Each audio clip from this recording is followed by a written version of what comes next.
So I'm starting this video with an anecdote, but I promise there's some real science I'll be getting to very soon. I love basketball. I love it even though I've always been good, not great. I can dribble, I can shoot, I've played since I was like 7. For most of my life, I've been fine when playing on my own and more or less a non-factor in organized 5-on-5. Last spring, I decided I wanted to change that, so starting April 1st, I played for 6 months straight, almost every day for at least an hour. I worked on everything: my handle, my jump shot, my footwork, anything that TikTok basketball coach videos, honestly, suggested I might want to improve upon. And improve I definitely did. But I was still never all that great, at least not when it came time to play in organized games. Sure, I could catch fire from time to time if I felt comfortable enough and conditioned enough on a given day, but if I ever found myself playing with new people or playing in a more dizzying context, my game would drop off dramatically. And it really bugged me because I didn't understand why. Now, most people tell you when this is the case, don't worry, it's all about confidence, right? Just get your confidence up. Enter that flow state, don't think. But I always found that much easier said than done. What do you mean, just feel better? I mean, I wouldn't exactly say that I got nervous, even. Some days, I'm telling you, I would just show up to the court and my shot would feel off. I'd start second-guessing the placement of my guide hand, maybe my foot placement, maybe my follow-through. My woes, well, they always felt form-related. I'd miss, I'd wonder why, and that would affect my confidence. It wasn't the confidence itself that was the problem, at least not in my mind. And then I stumbled across a YouTube video that genuinely changed my life, and my field goal percentage. See, all this time I had labored over my form, over my mental process, over my physical athleticism and coordination, over my feel for the court, but I never once focused on perhaps the most important trait of all, a trait that fundamentally altered my athletic soul. Now that sounds ridiculously extreme, right? But I'm saying that, 1, in jest, and 2, extending an existing metaphor, extending some existing figurative language out there, something that is actually more profound than you might realize. I'm talking about eyesight. Eyes, the window to the soul. I'm sure you've heard that. I'm talking about vision in sports. See, I firmly believe that eyesight, vision, and perception in professional sports is the most wildly underdiscussed subject out there today, at least among mainstream fans. And I think that's because, put simply, most modern sports science, the type that is accessible and discussable to fans at least, only ever analyzes tangible traits. Things like height, weight, speed, agility, acceleration. These things are all somewhat objective and tangible. And the brain, well, that's not tangible. Not really. That's why we stick to studying the bodies of professional athletes. But that's the funny thing about eyesight, because eyesight is tangible, and perception, it's more tangible than you probably realize. It's been here all along in that famous saying. Like I said, this is the window to the soul. You want to get an idea of what mental edge a professional athlete may have over an average Joe like you or me? Well, maybe we should take a look through the window. Now, what prompted me to first become interested in eyesight? Like I said, it was a YouTube video. A video that maybe you've heard of. A video that maybe you have watched. A video from Michael McKelvey that came out last August. For my money, the most intriguing sports video I have ever watched. Now let me be clear, McKelvey's video is a launchpad of sorts for this one. His video is far more professional, the research is more substantial, and his presentation is way more efficient than what's going to happen in here. I'll be linking it in the description if you want to check it out for yourself, and I want you to check it out, so I'm not going to reveal everything that he shares in that video here. But I will now highlight and point to some of the main points of his video, the facts that initiated my radicalization. So, as McKelvey amplified in his video, there is a certain term existing out there already used by certain sports analysts to quantify the duration of a professional athlete's perception on a given task. The quiet eye. How long do you focus on your ball, puck, what have you, before initiating your action, and how long do you remain focused on that object after your action is complete? And as highlighted by McKelvey, there's an interesting trend here. Some trends, plural, that can be applied to multiple sports. In golf, according to one study, lower handicap golfers, so better ones, they tend to fixate on the ball for longer than less skilled golfers. Post-shot fixation and tracking also lasted for longer in these studies. Interesting.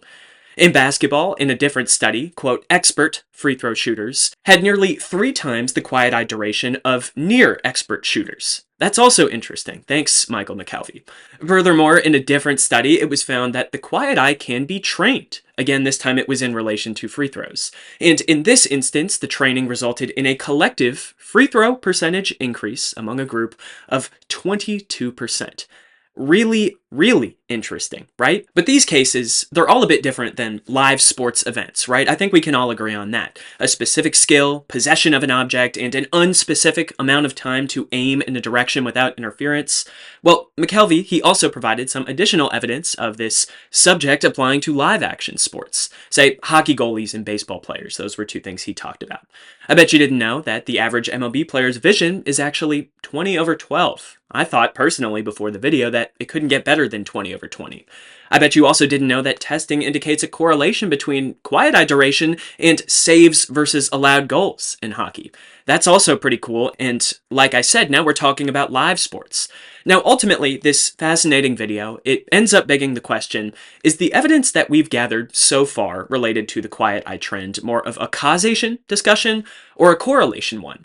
Are these signs of a supercomputer behaving differently than, say, mine or yours? Or is this the reason that the computer does so?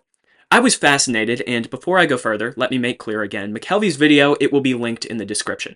He does his best to answer those final questions, and he provides far more detail on those previous cases that I alluded to than I just did just now. In this video, it should ignite a curiosity in you too, if you have not seen it. Anyway, I finished the video, and I was hyped. This is something completely new to chew on for me, right? But I'm a football guy. It was my main sport in high school, it's my favorite sport to watch, and it's my favorite sport to talk about. And McKelvey, he didn't have anything to say about eyesight in football. So I decided to come to bat second.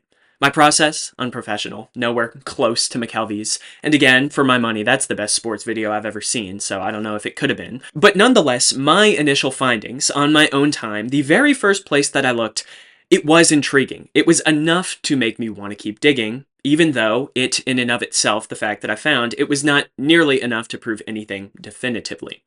See, I started with Patrick Mahomes, a guy who is, one, the most accomplished athlete currently playing the sport of football, and two, a biomechanical curiosity, a one-of-one athlete in terms of play style, what he looks like manning his spot on the football field. You don't really see it from anyone else. We've never really seen it. You often hear jokes about how Patrick Mahomes runs with the football like he's holding a beer and trying hard not to spill it.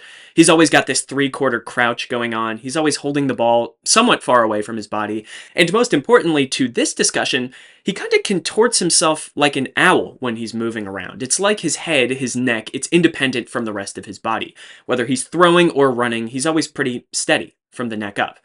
And owls, I mean, their eyes, you can see why I might have thought of Mahomes off rip, outside of him being the best player in football. Anyways, like I said, I began digging, and I found a fun informational tidbit pretty quickly. It was from an article titled, Patrick Mahomes, Personal Trainer, Details the Physiological Explanation for the Quarterback's Mind-Boggling Throws. Okay, tell me more. As it turns out, it's actually all about his spine, not his eyes. See, Patrick Mahomes, he's practically ambidextrous. If you were to watch season 1 of the Netflix quarterback show, now it's wide receiver in season 2, you can find an interesting quote from this same trainer of Patrick's. He shares that Patrick can swing a baseball bat from his left and right side with almost equal power, something like a 5 percentage point drop-off. Nobody else can do that. Nobody else that this trainer, at least, has met with. Because of this flexibility, as explained once again by Pat's trainer, there are quarterbacks that, when they're rolling right, quote, they can't turn their head, and some that can. And that same athlete, when they roll left, maybe they can. There are many quarterbacks that have deficits going both ways, and on the flip side, there are very few quarterbacks who have no deficits at all. Patrick Mahomes falls in that latter category. Patrick can keep his head perfectly still, like an owl, still be able to see visually what's going on, and also manipulate his body due to the mobility that he has in his spine. Now, first and foremost here, imagine how hyped I was reading through all of this to see my owl note actualized by, like, a real sports worker in this article. But next, again, imagine how intriguing I found this at the time. My first Google search, my first scoop of the shovel, the first athlete I pick, and there's already some evidence that he is quantifiably rare in a field that relates directly to vision and focus. Sure, maybe this is not about the eyes directly, but it is about utilization of one's eyesight at the quarterback position. really funny, really promising, but like I said, nowhere near enough. So I, in all of my wisdom regarding the scientific method and sound research process, said, who's next? Anyone else I can extract some additional confirmation bias out of? And I uncovered a goldmine. See, when talking about biomechanical curiosities in the NFL, there's another guy who immediately comes to mind for me. An athlete with incredible visible coordination, something you can tell for yourself, and also incredible athletic output at his position, production, in spite of a somewhat stick-like lower half and a relatively unremarkable frame. A guy who bends like no other at his position, a guy who almost never fails at the one task his position truly demands from him, and a guy who, boiling this down to its most basic, is the best player at his position in football. A guy who is on track to be one of the greatest ever. I'm talking about Justin Jefferson, the second name I searched, and the second name within a 30-minute span that led me to truly believe that I might be onto something. See, Justin Jefferson, he doesn't have a funny spine or a secondhand account of something related to Eyesight lying around online. No, Justin Jefferson, he has a complete written profile from one of the most prestigious sports publications in America already out there, waiting for someone to find it. A profile that is about one thing and one thing only: his eyes. How biometric data proved Vikings Justin Jefferson was a unicorn. From Alec Lewis of The Athletic, April 20th, 2023.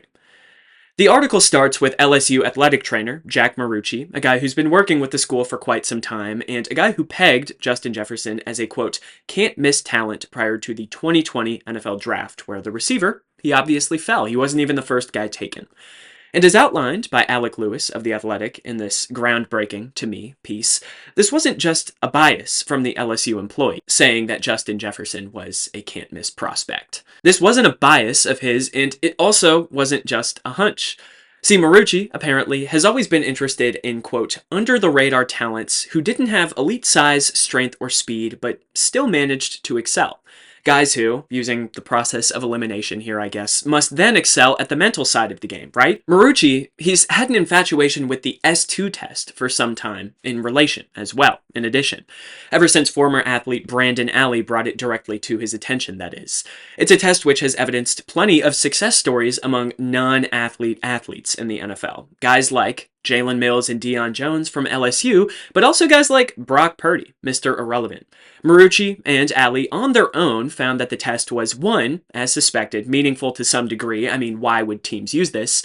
And two, extremely correlated specifically to success at the wide receiver and cornerback position. Positions that are uniquely demanding when it comes to actually handling the fast-traveling pigskin in the game of football. Now, according to Lewis, when Justin Jefferson was at LSU, he, quote, tested well in 3 categories integral for many successful receivers: search efficiency, decision complexity, and improvisation. Quote, it was like, holy cow, he's off the charts, Alley said. He can see the field really well. He can find space, he can filter through if-then rules very quickly, and then he can improvise, not only finding alternatives, but also making in-flight adjustments. When he leaves the ground, he can adjust his body to a poorly thrown ball.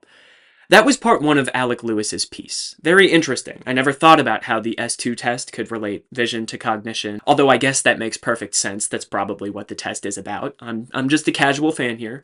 But it was part 2 of this story that truly blew me away. See, there's this thing called eye dominance. Maybe you've heard of it, maybe not.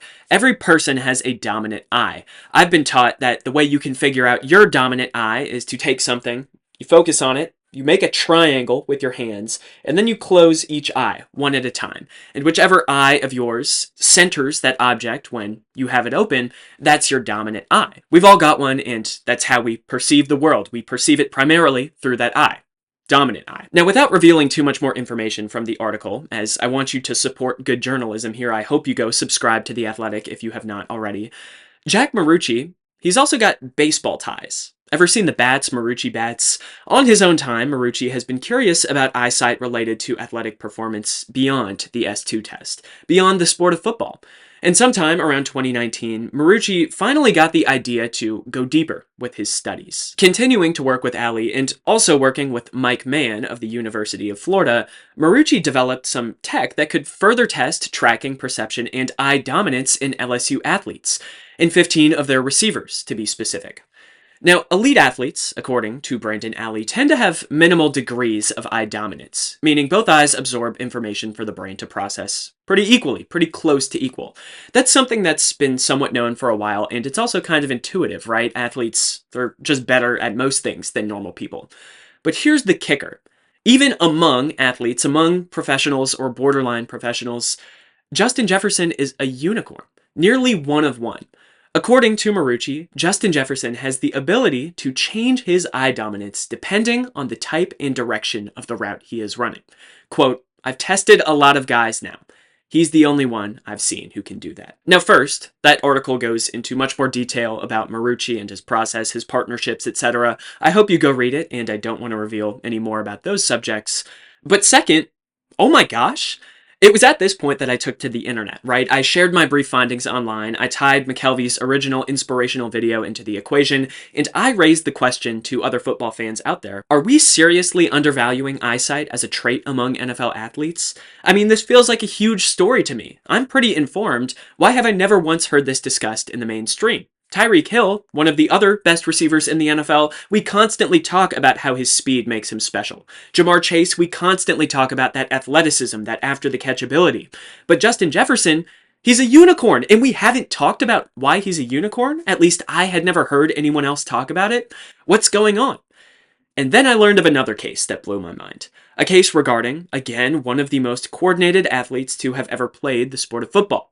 Another player at a position that may demand the most from a guy in terms of visual ability and true eye talent in the sense of eyes being a muscle group. And again, one of the most sure-handed players that we have ever seen at his position. I'm talking about Larry Fitzgerald. Get this. According to optometrists.org, among other sources, apparently as a young child, Larry Fitzgerald struggled with academic difficulties. Fortunately, his grandfather, Dr. Robert Johnson, the founder of an optometry clinic in Chicago, understood the essential role that visual skills play in reading, writing, and even athletic performance. Dr. Robert Johnson soon began providing vision therapy to strengthen his grandson's visual skills. When Larry Fitzgerald Jr. turned 12 years old, he began to take an interest in sports, but required further strengthening of the visual skills necessary to succeed on the sports field. Once again, Dr. Robert Johnson helped his grandson to strengthen his visual skills, this time to improve his athletic performance. Among the skills trained, we've got dynamic visual acuity, eye tracking, eye focusing, peripheral vision, depth perception, visual reaction time, eye-hand coordination, visual memory, visualization, and visual concentration. Fitzgerald, it sure sounds like, focused heavily in his early athletic years on his vision. He trained it in the same way that other young athletes may train their stamina, their strength, and their technique. You may have heard that old myth, Larry Fitzgerald has more career tackles than drops. Well, unfortunately, that may not be true. It's been debunked. It is still true that Larry Fitzgerald had some of the best hands in NFL history. They were inexplicably consistent, or at least they were inexplicably consistent. Inexplicable to someone like me. So by this point, it's settled in my mind. Michael McKelvey unequivocally proved that to some extent eyesight is far more important than we recognize among athletes in most ball-related sports, that eyesight can be directly tied to mental processing, and coordination, but it's also now settled in my mind that this applies to football too, a sport that McKelvey again didn't even touch. It's settled to me that we need to talk about this more, that we need to recognize this as something worth evaluating, that we need all hands on deck, so to speak. Where could I go to find more evidence on this? Where could I go to learn more about eye dominance, eye development, and its research? How could I further contribute to the discourse here? I mean, Justin Jefferson and Larry Fitzgerald, that's quite the start. Well, as it turns out, the answer was right in front of my face. Right under my thumb, actually. See, that video I posted, it did quite well. And the thing about successful content on social media, well, it's social. You get feedback, you get new input. And I got some absolutely fascinating input on my video. Some additions to the conversation.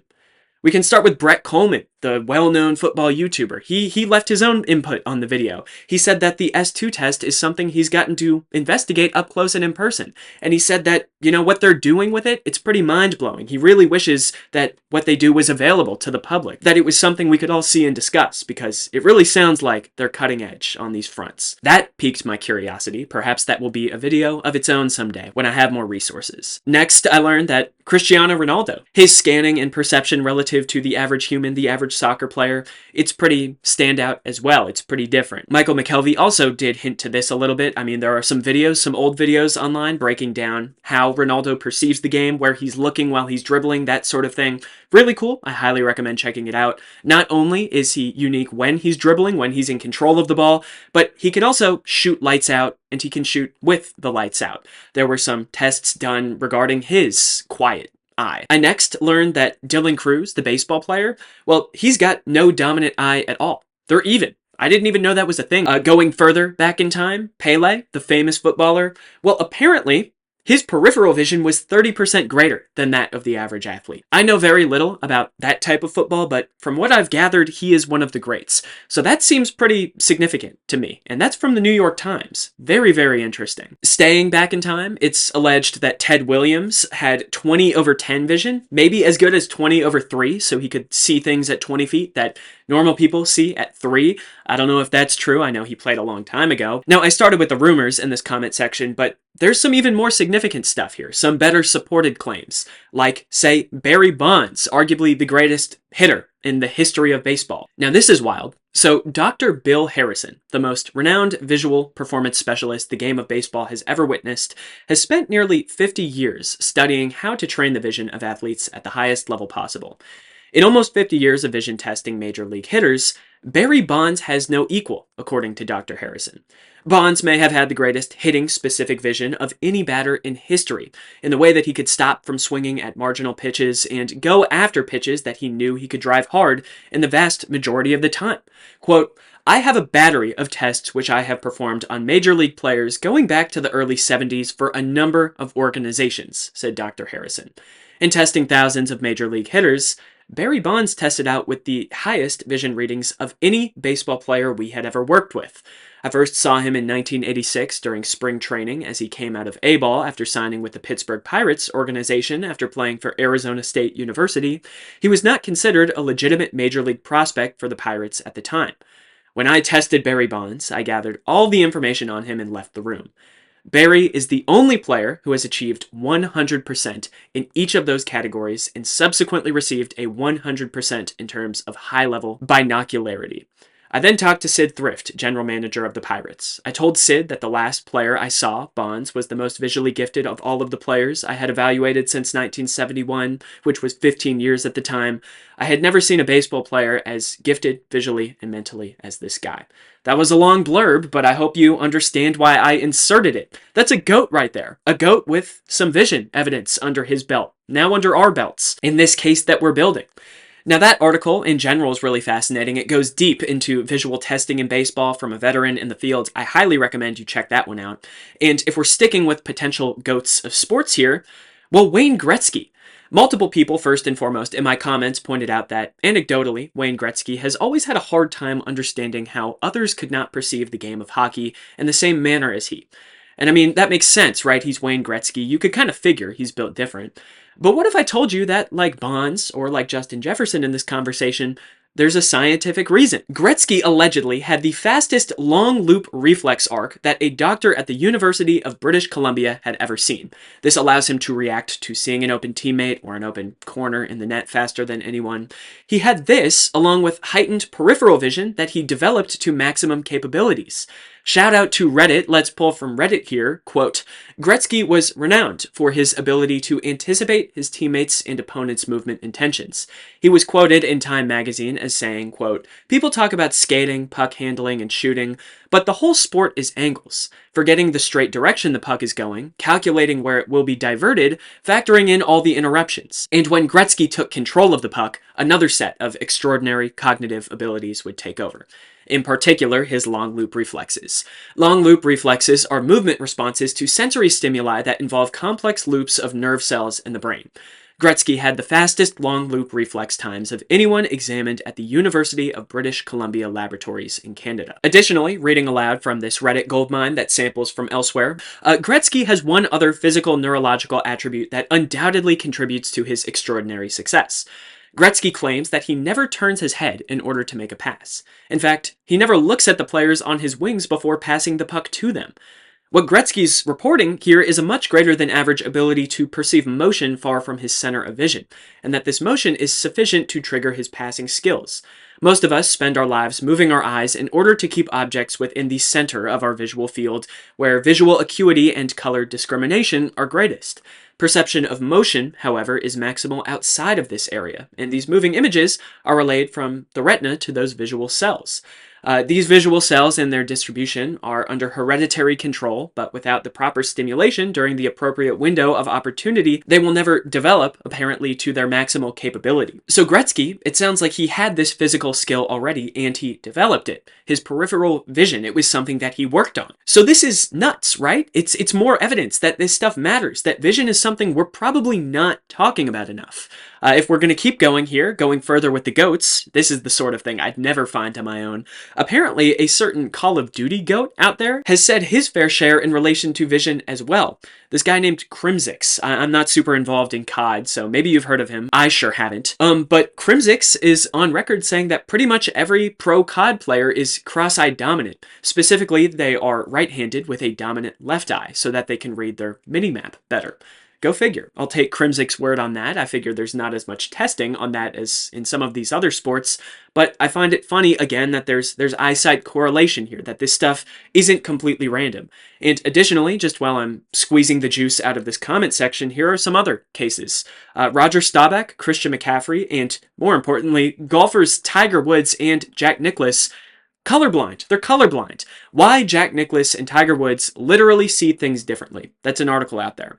I'm not going to even bother trying to start reasoning with you as to how colorblind could possibly relate to success in athletics. That could be totally random. I'm pretty sure like 8% of the population is colorblind anyway, so that might be coincidence, but I mean, Woods and Nicklaus, I don't know that much about golf. Also, it might be Nicklaus, but aren't they two of the best? Weird, right? We can just call that weird and move on. Anyways, I could keep going. There were upwards of 400 comments on that one video. And I mean, first and foremost, oh my goodness, guys, right?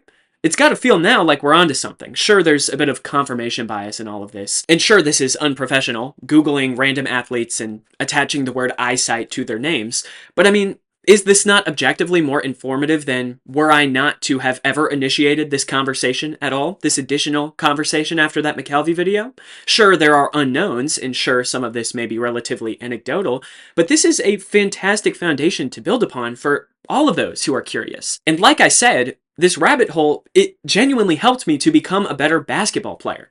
I started focusing less on my form and more on my focus. I was cognizant of the role that my vision played in my jump shot, of course, but also even in my dribbling, focusing on where I'm focusing while I'm trying to move around before I even shoot. I mean, they tell you eyes up, right? When you dribble, that's a thing.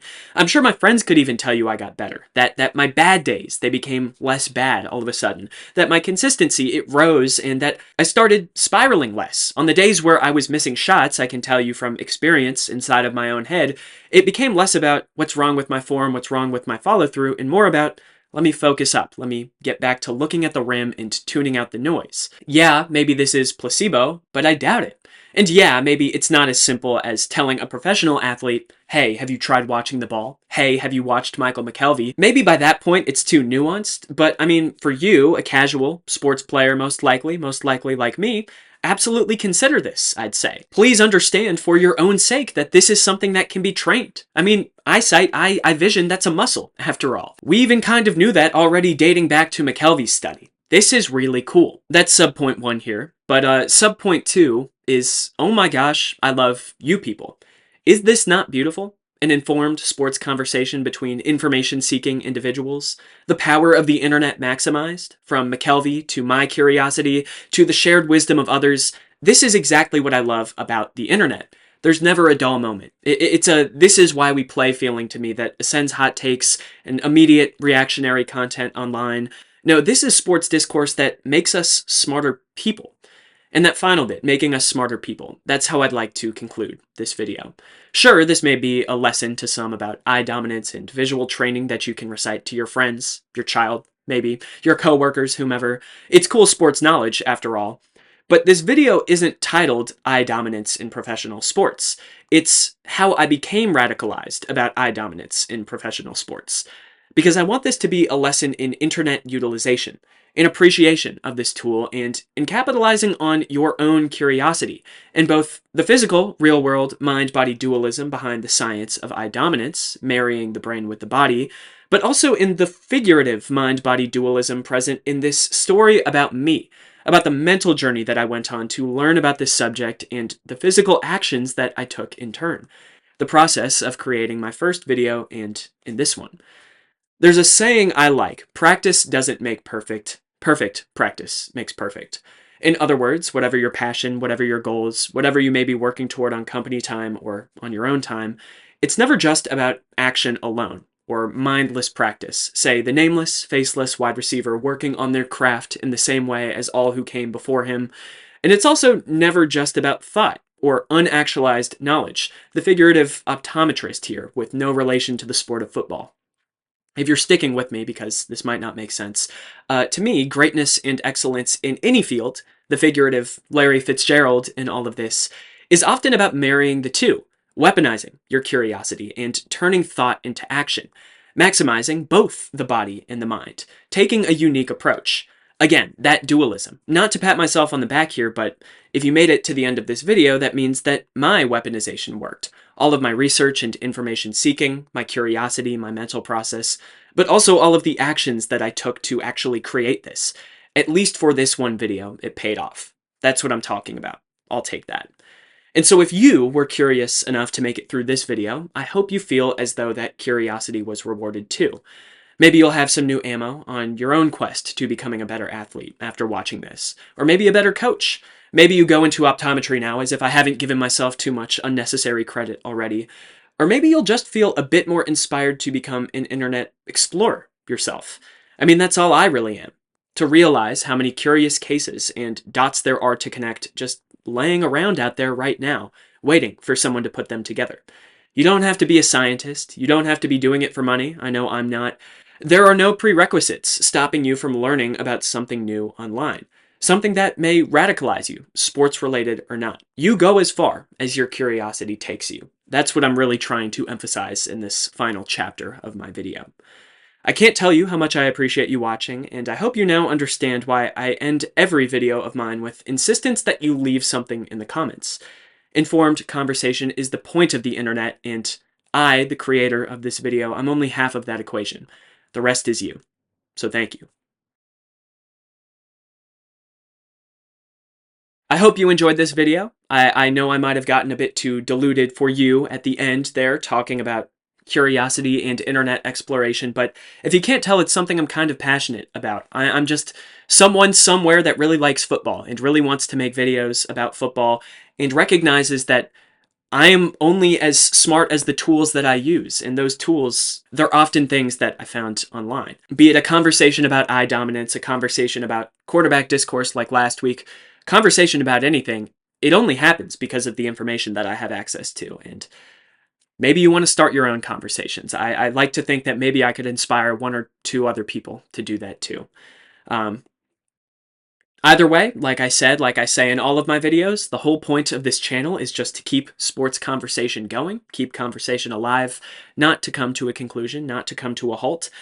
So hopefully you come back next week. Hopefully this food for thought was enough to satiate you until then. And yeah, hopefully you like and subscribe too. I'll flash my socials in a second if I haven't done that already. And yeah, talk to you soon. See you next week.